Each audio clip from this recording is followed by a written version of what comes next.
Hello everyone, welcome back to our channel. আমাদের channel cook and it রান্নাবাটিতে আপনাদের সবাইকে স্বাগত। তো আজকে আমি একটি রেসিপি নিয়ে চলে এসেছি, যে রেসিপিটি খুবই সোজা কিন্তু খুবই সুস্বাদু।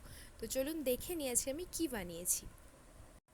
আমরা আজ বানিয়েছি সর্ষে দিয়ে পমফ্রেট। তো তার জন্য আমাদের পমফ্রেট মাছ লেগেছে, সর্ষে লেগেছে, এছাড়াও ফোড়ন দেওয়ার জন্য লেগেছে কালো জিরে, আর লেগেছে টমেটো, কাঁচা লঙ্কা এবং লবণ।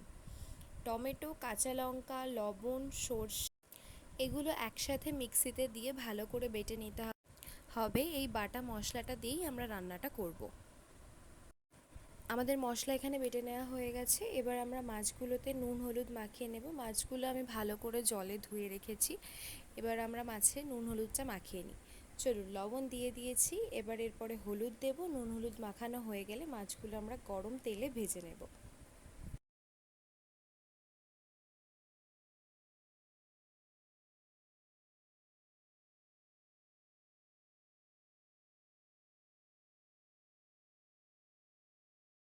আমাদের মাছে নুন হলুদ মাখানো হয়ে গেছে। এবার একটি কড়াইতে তেল দিতে হবে। কড়াইতে তেল দিয়ে দিয়েছি। এবার তেল গরম হয়ে গেলে এতে নুন হলুদ মাখিয়ে রাখা মাছগুলো কড়া করে ভেজে নিতে হবে।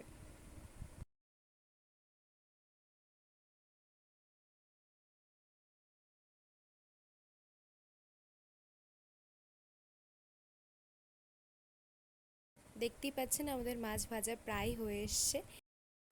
এবার আমরা আসল রান্নাতে চলে যাব। আমরা কিন্তু এখানে মাছ ভাজার তেলটাই ব্যবহার করেছি, তাতে কালো জিরে ফোড়ন দিয়ে নিলাম।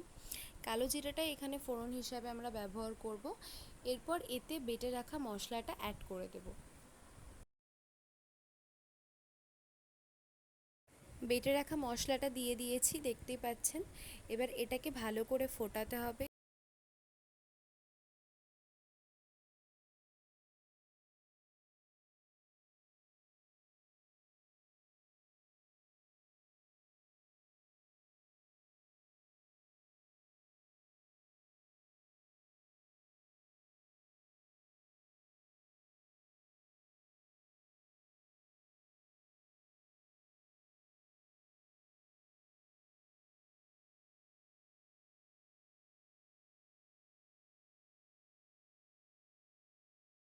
কিছুক্ষণ ফুটে যাওয়ার পর এতে পরিমাণ মতো জল দিয়ে দিতে হবে।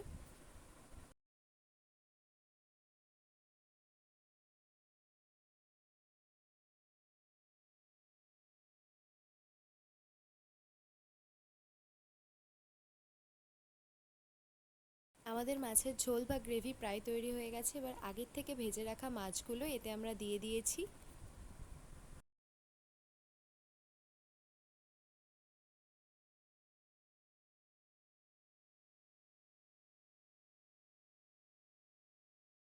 মাছগুলো দিয়ে দেওয়ার পর আরও বেশ কিছুক্ষণ ফুটিয়ে নাড়িয়ে চাড়িয়ে নামিয়ে নিলেই তৈরি আপনার সর্ষে পমফ্রেট।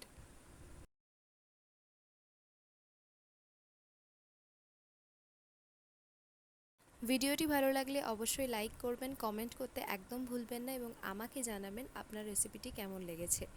আর আমাদের চ্যানেলে নতুন হয়ে থাকলে অবশ্যই সাবস্ক্রাইব করুন এবং পাশে থাকা বেল আইকনটি ক্লিক করে দেবেন।